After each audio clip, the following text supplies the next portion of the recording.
Hello and good day. Welcome to the Super Good Camping Podcast. My name is Pamela. I'm Tim. And we are from supergoodcamping.com. We're here because we're on a mission to inspire other people to get outside and enjoy camping adventures such as we have as a family.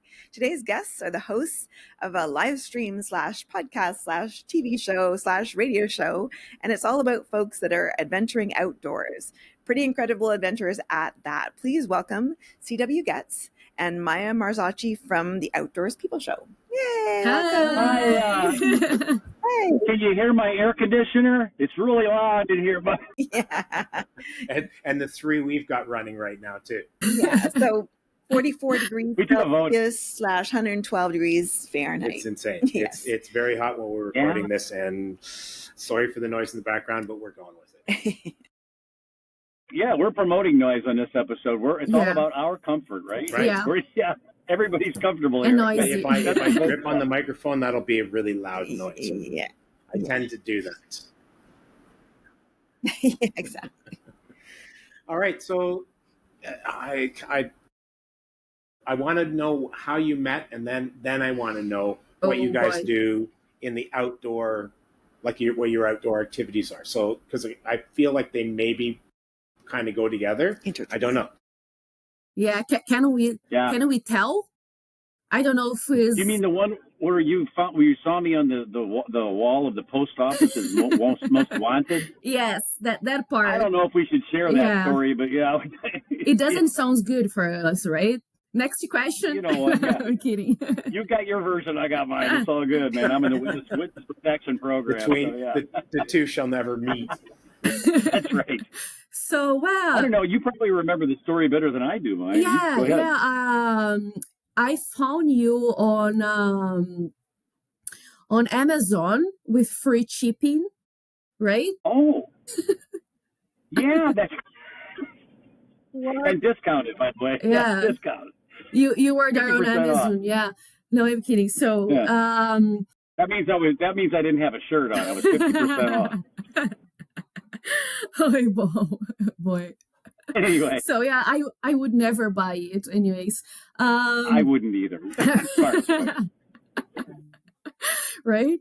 So yes, they start actually began with CW because he always had his company, the CW Goetz Outdoors.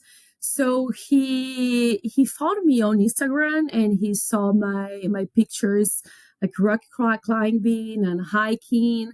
So he sent me a t-shirt and I really thought that he was just a creepy or fakey page or something like that. And then the t-shirt came to my home like 3 months later. It was 3 months later, yeah.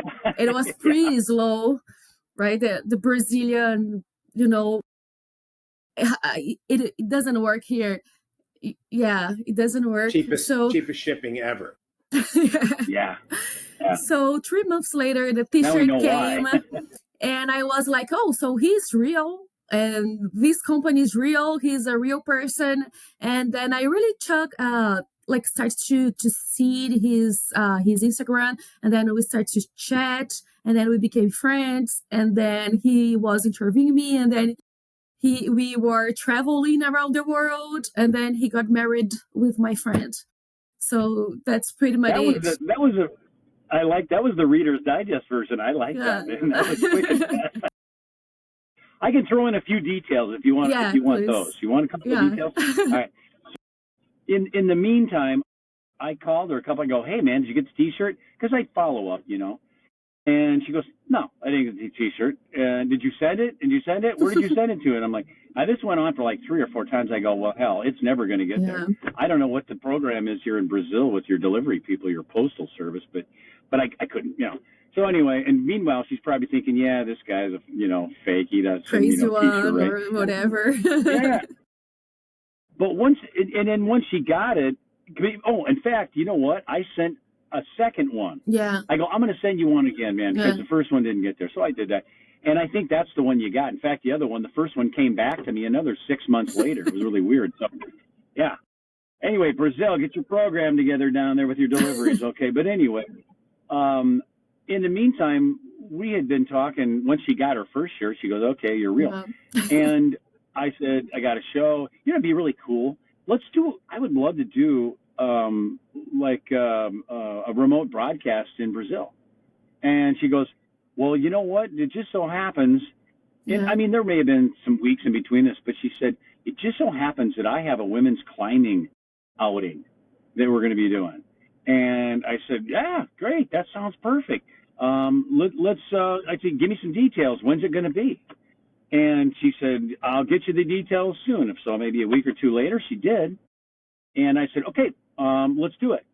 And I didn't know this, but she didn't take that seriously because I was like, okay, so he's coming to Brazil with his co-host to stay here like for 2 weeks to shoot a girls climbing in the middle of nowhere on Minas Gerais state in Brazil. Okay, sure, fine.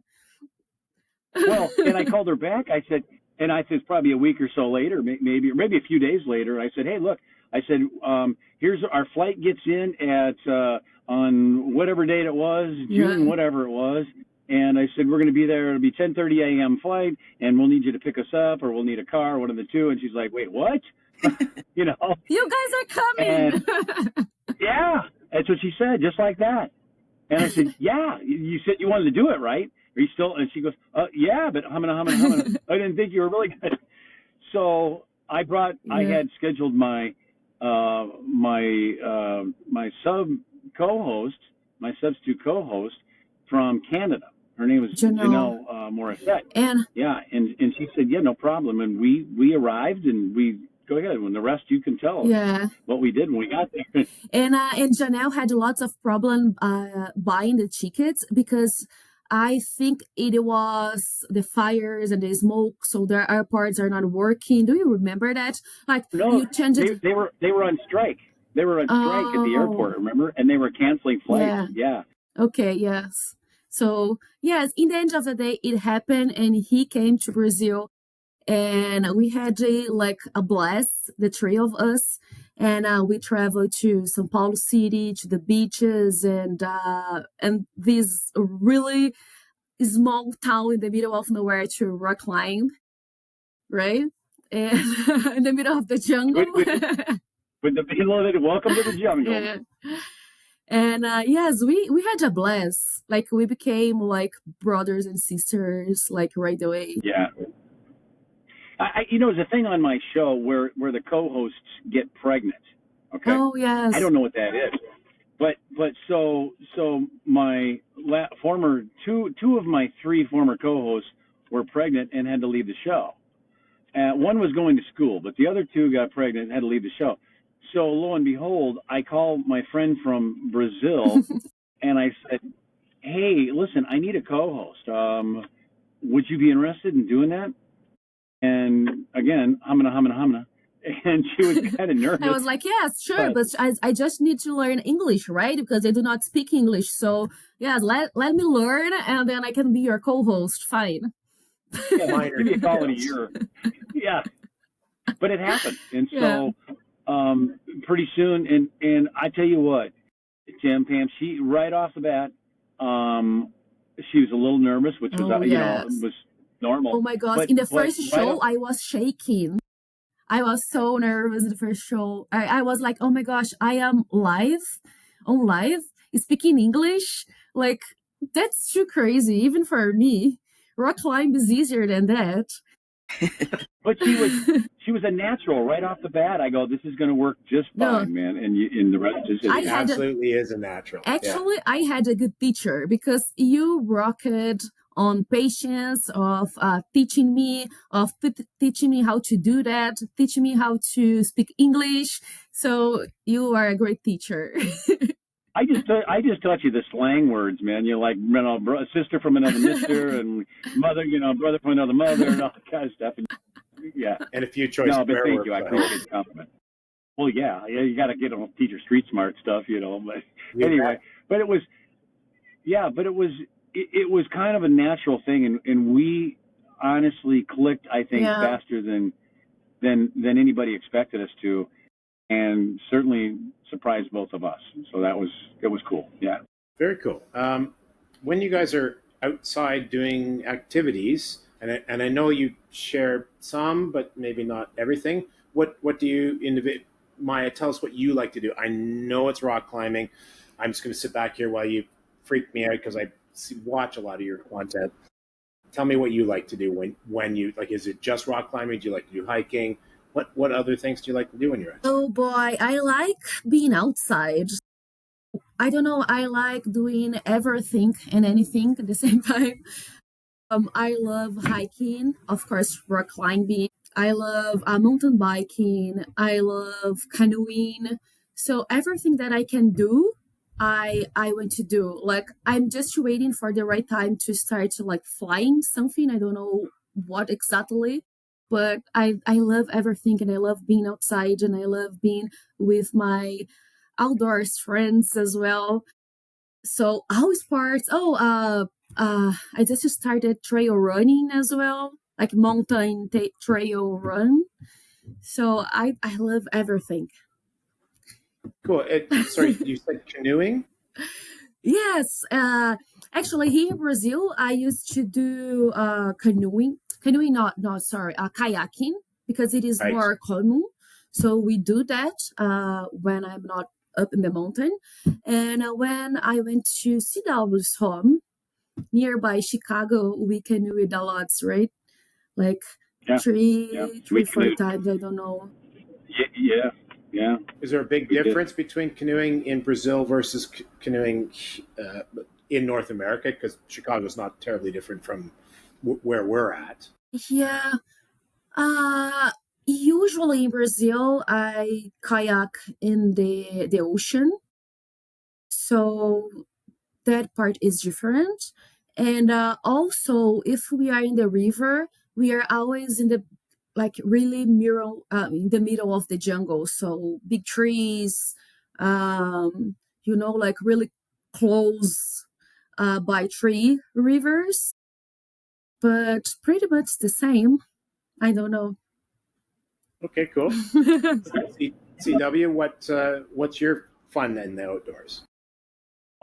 Most of my outdoors experience is with hiking and canoeing, and of course kayaking as well. But although I will say that when I was younger, I used to skydive, and that was fun. With you guys, but I used to drink a lot back then, and it was probably not good to jump out of a perfectly good plane while you're drunk. Yeah.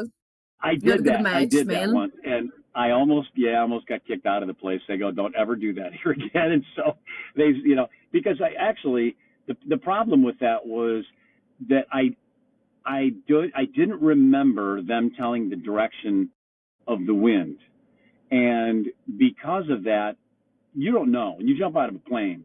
I mean, it's windy wherever and just freaking wind, right? So you don't know. And unless somebody tells you, and then you have, you can compass, you can, and instead of going into the wind, I went with it. And then I ended up about 50 feet from the hangar, which was not where we were supposed to land, and took out 3 rows of corn, and they were not happy with me. But that's a whole other story. But that was a short stint, that skydiving thing, but most of it's been canoeing and kayaking and hiking. And of course, camping. First thing I ever did was camping. I got a tent when I was in 91. I was in first grade, I think. And, set the tent up in the backyard, and, you stay overnight, you sleep outside overnight, and that's cool, man. I mean, you're an outdoors man, So brave. Yeah, right. And but then, the canoe thing, and then I get into whitewater. And it just sort of, I guess, branched off into other things, outdoors things. But that's my main stuff. Kind of boring, right? Not at all. No, I love doing all the things that don't involve the heights, but I love doing all the other. Well, and nothing near as exciting as what Maya does, So no, although I tried it though. Yes, that's true. I did it barefoot. Yeah, that's true. He rock climbed in Brazil, yeah. barefoot. Yeah. But you know something? I'm kind of jealous because you guys are always like doing those long trips by like kayak, you know, and then when you kayak and then sleep and then keep kayaking and go like canoeing, in your case canoeing. And I really want to do that one day because I just do that walking. So canoeing sounds so much fun. So I'm jealous about that. It is a lot of fun. Yeah, it is a lot of fun. When you do it, you're going to love it. And Tim, Pamela, you guys do canoe trips for like a week, 10 days, 2 weeks, something like that, right? So cool. It is right up on the top of the list of like, adventure fun, isn't it? I mean, because you're stinky and you're sweaty and you're beat the hell up at the end of the day, but you know what? You cook some good vittles, good food, and you sit around a campfire and you go, you know something? I'm having fun. I'm having the time of my life, and I don't even know how you can describe that any better than just that, and it doesn't even scratch the surface. I think it's one of those things you have to experience it to understand it. That's right? Yes, that's exactly Absolutely. The point. It is really hard to explain the feeling for someone who have never done, because the words are not enough to explain all those excitement, right? We feel when we are outdoors. Absolutely. And with good company as well, right? That's the main part. It's great company, and part of the deal is yes, it's excitement, but it's also the peace. Yeah. It's the quiet. You're out of the city. You're away from all the people. Yeah. You zone in. You and nature. Nature. Exactly it. Yeah. Exactly it. Yeah. But I will add that the travel partners or the adventuring partners can make or break your trip. Am I right? Yeah. Absolutely, man. Yeah.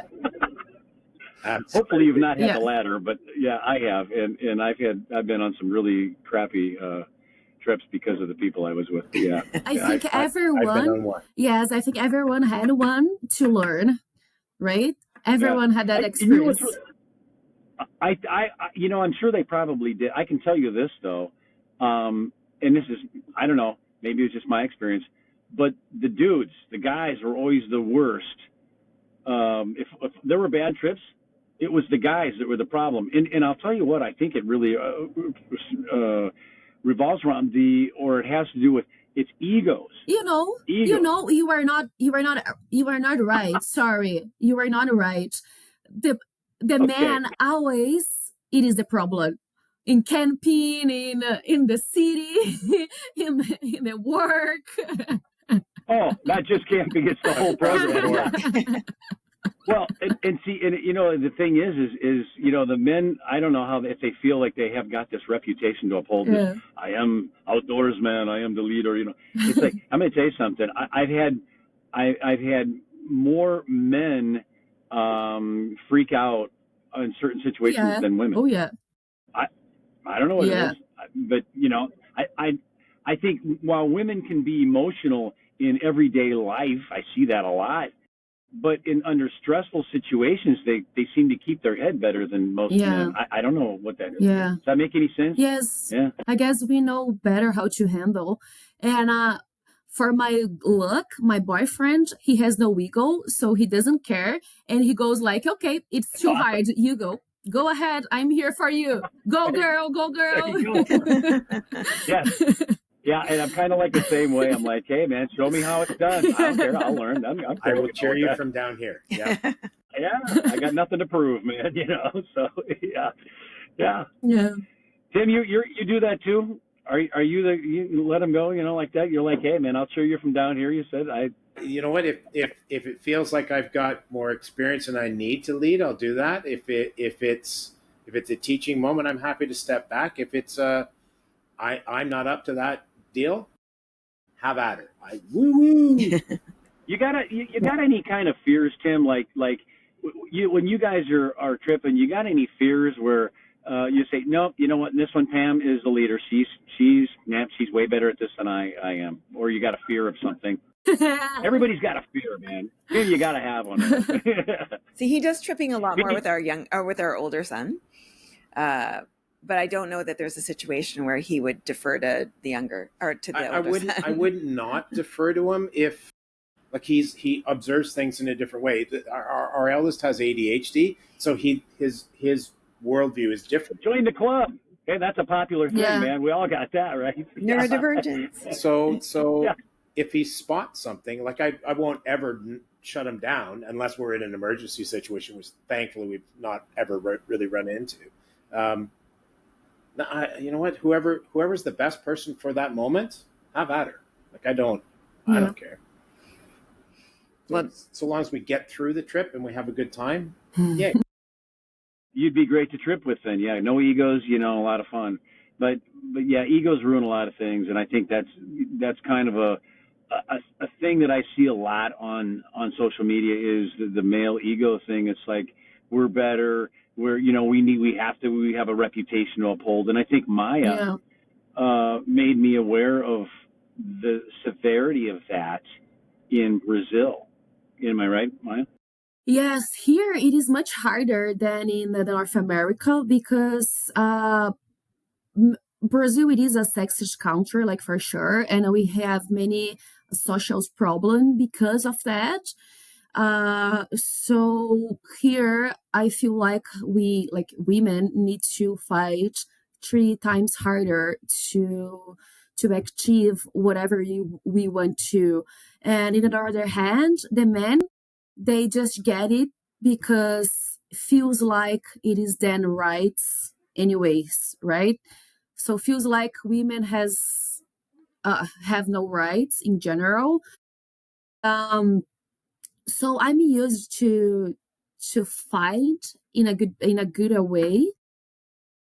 Of course I face that in the outdoors sports and extreme sports because people need to prove themselves, but for my good luck, I found really nice people. And in general, women goes rock climb better than men because of that a way of thinking and being calm and try to do with the mind, not with the arms, the strongness. So I feel like in rock climb, people started to see that, and we are being very respected in rock climb. But I feel like it's like a everyday fight here. It's not that easy, But you're making progress, and I think that's cool, man. So kudos to you guys. Yeah. Yeah, and I don't want you're to stronger than me fight. because I've seen your arms. You're stronger than me, so no worries. I love it. Yes, so, I need to be stronger, right here. Well, exactly, right. Aside from which, I have zero interest. I'm happy to watch people do it. I'm not. No. Although I do have a hammer drill, so I could put some pitons in it for you. Oh, right? There you cool. go. There you it go. Can be useful for sure. Yeah. Yeah. That's the scariest part, where the first person that goes up with the hammer drill isn't it, Maya? That's crazy, that's the time right? You're like, oh, yeah. It is the hardest thing, right? This one's up here doing this with the hammer drill and going and waving at the camera, exactly, right? Like, no. Is my hair look good? Yeah, I'm good, man. Yeah. I made that up. But yes. No, I've seen the picture. All right. So tell us about the show. Like, tell us about, cool guests. How do you wrangle guests from all over the world to come on? Oh my gosh, he's the best. We threaten their families and then things like that. It's all about force. They'll burn your house down. Our good friend Dennis Canoehound Rogers asked the same question, and basically, I mean, there's no magic to it. I'm going to move my phone here a little bit. There's no real big strategy to it.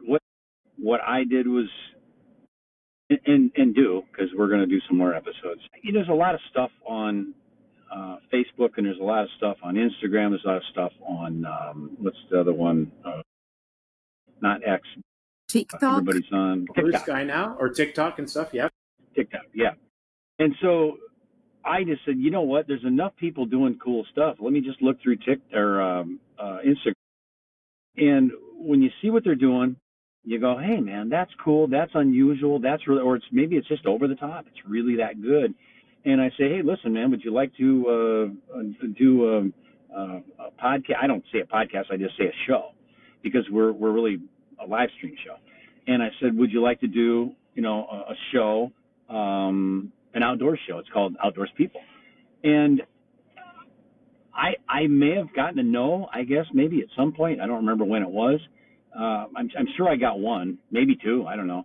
But most everybody's like, yeah, I mean, tell me a little bit about the show. And I kind of give a little brief thing. And most people are up for it. And, they're everybody from, the interesting thing is I didn't approach that like it was outdoor sports. And I didn't call it outdoor sports. I called it Outdoors People, because it's really about people. And then we get to their core, or what they're all about, through their outdoors activity. So you're a climber. That's like Maya. She was a climber. But we got to know Maya Marzocchi through her climbing. We didn't get to know her climbing through Maya Marzocchi. You know what I'm saying? We did it the other way around. So it was really about the person and not the sport. And that's kind of what I wanted, because life is about people, above and beyond anything else. It's about humans, working with humans and coexisting with humans. So it was really a show about humans, and it still is. But we've gotten to know some really amazing people. The show started out to be the camping show, which after a couple of years of that, I said, I think we've exhausted every aspect of camping we possibly could without being redundant and repeating. So, but Outdoors People is 3, maybe 4 years, something like that, going on, 4 years for that show. And I don't think you ever run out of material, because it's about people. It's not about, you know what I mean? It's not about a sport or a hobby or whatever you want to call it. But we've met some great people, some really interesting people, fantastic people, and through that we've grown to develop an appreciation for a lot of new sports, some of which I've never heard of until doing this show. So that's just for me. So Maya, how about you? Yeah. Yes, I don't know. You said it all, because the outdoors activities, these sports in general, they are just a tool for us as people to express ourselves and be alive and feel alive, right? So people have different experiences through that. People start doing their own sports because of some specific reason, because of their own, like, when something happened in your life and then you want to change or improve, and then some kind of sport, and then you change your life, and then you can change people's life as well through a good thing. Great point. Yeah, so I do not rock climb just because I like rock climb, but because how I started, how it made me feel, and how I want to embrace people to do the same. And it happened with me, and I could see that in the show so many times, like the refugee girl who started to boxing and painting, and right, like tough story. She was able to change her like whole life because of the sport. And I love hearing that. I love hearing people's stories and how people became who they are through the problems, and because of the sports they make it better, or they feel better, or they make people feel better. Like we can see changes in real life in the show, and of course know more about sports. Right? Like, I think you probably, and I don't know if you said this, I apologize, I may have missed it, but you yourself, Maya, had a fear of heights. Yeah. If I'm correct, and you, because of the climbing, you've learned how to address that, and yeah. overcome that. Yeah, totally. I feel much more brave and secure in my life because of rock climbing, because I learn how to handle myself and handle my problems. Because I was afraid of heights. I didn't like to look up in the balcony in my build, and yeah. Now I just feel alive if I am really, really high. So think changes like pretty well. But I am someone who wants to face the fear. So I always do that. So for example, I was afraid of snake. So I went to a zoo and then I touched a snake. So okay, I'm not afraid anymore. And then I did the same thing with rock climbing. And then the first time I rock climbed it, I was like, oh my gosh, like it is the best thing I have ever done in my life. And now I know why I'm alive. That's the reason. Did you freeze?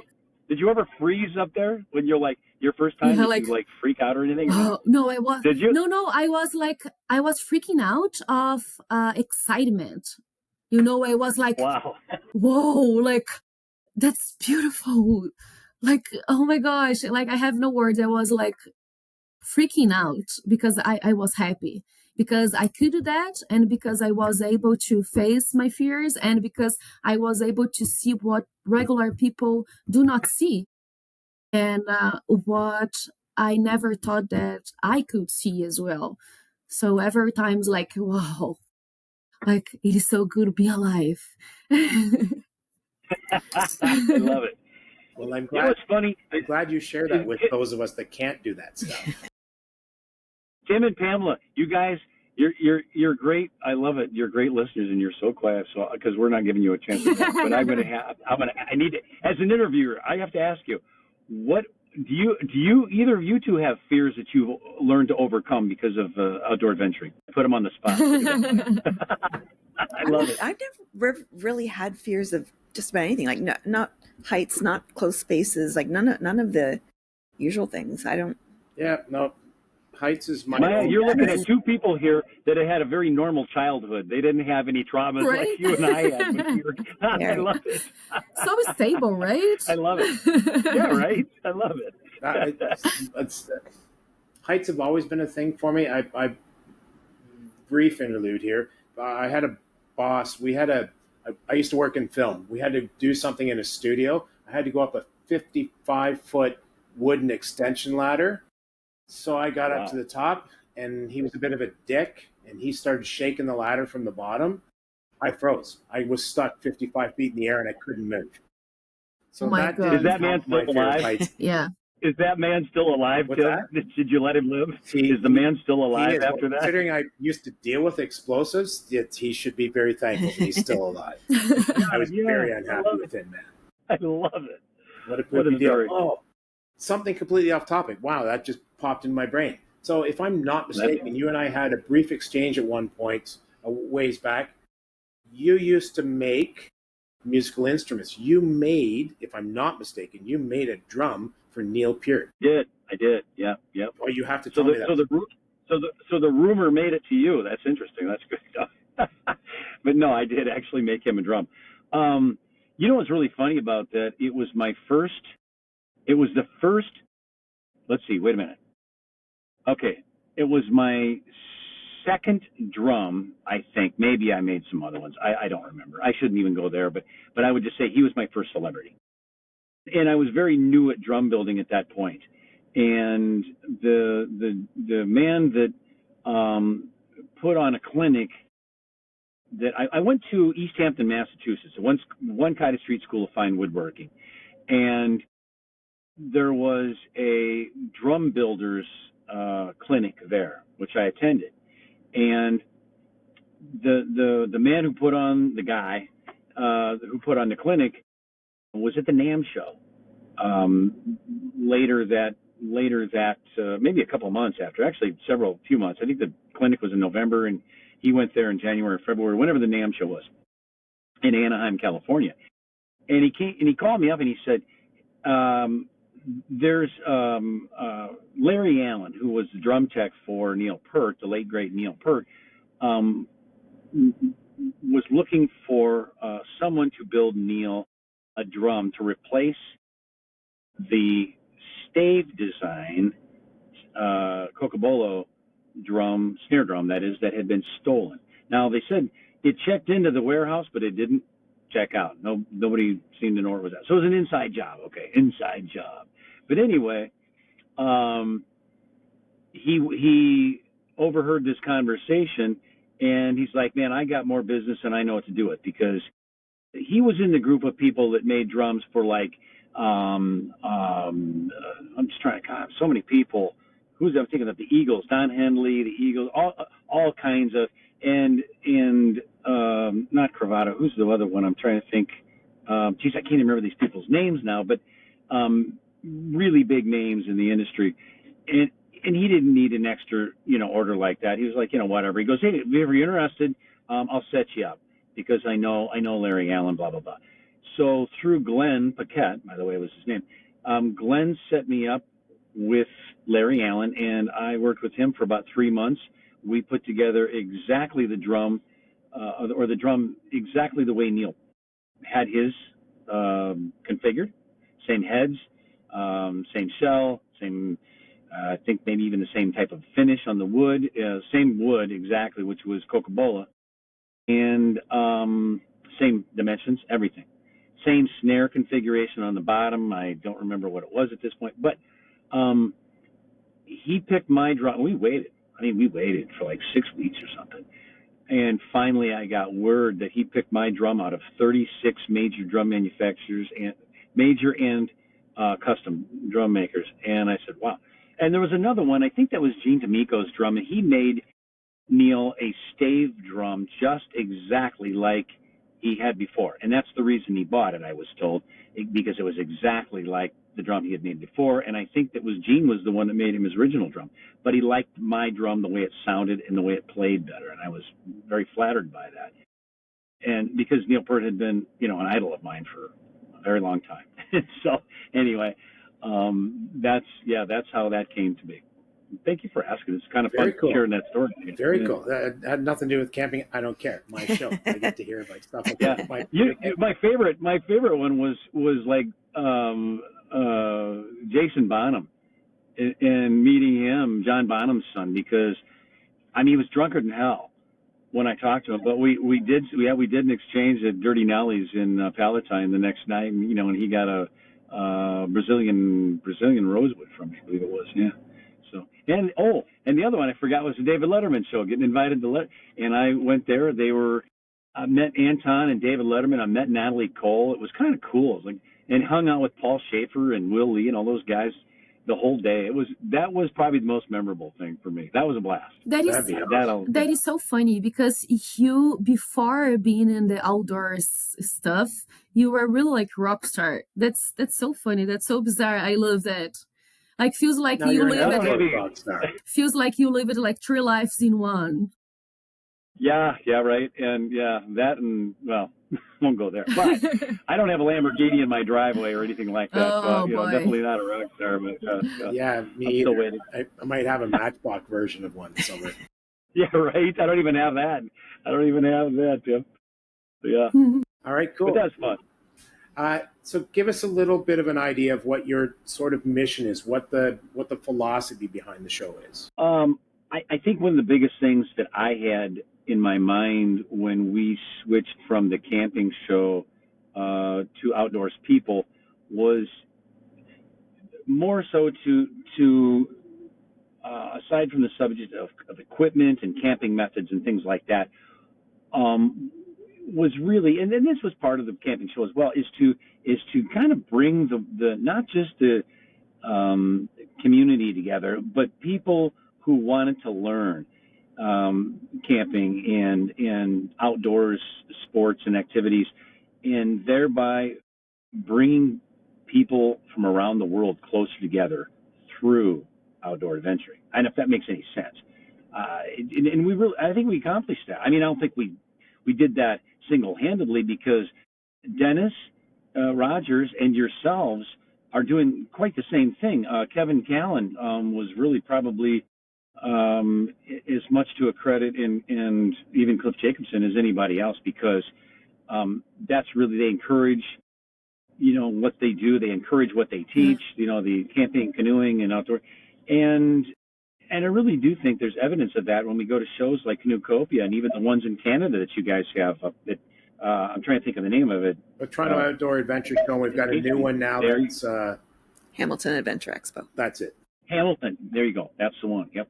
Because my cousin lives in Hamilton, and she was telling me about it. Oh, it's awesome. Yeah. And I mean, and Maya started an outdoors company. I think this is worth mentioning, in Brazil. Again, bringing people of the world together. And maybe if you don't, tell a little bit about that company, Maya, what you do, because I think it's very cool. Yeah. Yeah, so I lived abroad, and when I went back, I realized how beautiful Brazil it is. And every time that I travel here, I feel like I want to travel more here because of our reasons you can imagine, because of the landscape, the weather, the people, the food, because of everything. And when I started the show with CW, I saw that people don't know Brazil as they should. And people are not enjoying the outdoors sport here. So my main point, it is show Brazil through my eyes and show the world how amazing this country it is. So I started the Brazilian Outdoor Adventure, and BOA, it is like good in Brazil, BOA, BOA. And yes, to help people who wants to come to Brazil and don't know how to start and don't know what to do or where to start to look. So I provide the sports you can do, the hotels you can stay, or the equipment you can rent. So yes, I make the trip happen for outside people who wants to come to Brazil and know better how amazing we are. That's awesome. Brazilian Outdoor Adventure, and that's the name. Yep, BOA. BOA, Brazilian Outdoor Adventure. She didn't tell you. I don't think she mentioned this, guys, but Maya, tell them where you spent a year abroad, as you say. A year abroad? Oh, in Canada, yes. I stay in Vancouver, yeah. Beautiful. Yeah. Especially if you're a hiker, that's a pretty awesome place to be. That's the main reason I went to go to Canada, because I was like, okay, I need to go somewhere where people hikes and work, because I need to work, right? So yeah. So yes, working's no fun. No, yeah. It is not. But I need to pay my bills, right? And you got to pay for all that hiking equipment. All that ultralight stuff is not cheap, man. Yeah. They say food is expensive. It's a minor expense compared to all the outdoor equipment, how expensive that can be. Yeah. And Emma doesn't know how much I spend on camping. We have a basement. I think we're in the wrong business. We need to go into the camping, the hiking, all that, gear, man. We'd be millionaires. Yeah. Yes. Agreed. Yeah. Yeah, that's cool. and all right, food, cool. And food here in Brazil is cheap, so it is not a big deal. So let's spend all the equipment. If you're buying the dehydrated stuff, it's actually pretty. I mean, it's great, but it's pricey, man. It's super pricey. All right, well, thanks, guys. I'm going to let Pamela do the outro, and we'll do our final blah blahs. That's it for us for today. Thank you so much to our guests, CW Goetz and Maya Marzocchi, for joining us today.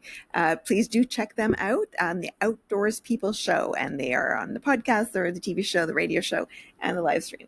And check us out while you're there. We are on all of the social media, and we're on YouTube. Please subscribe there.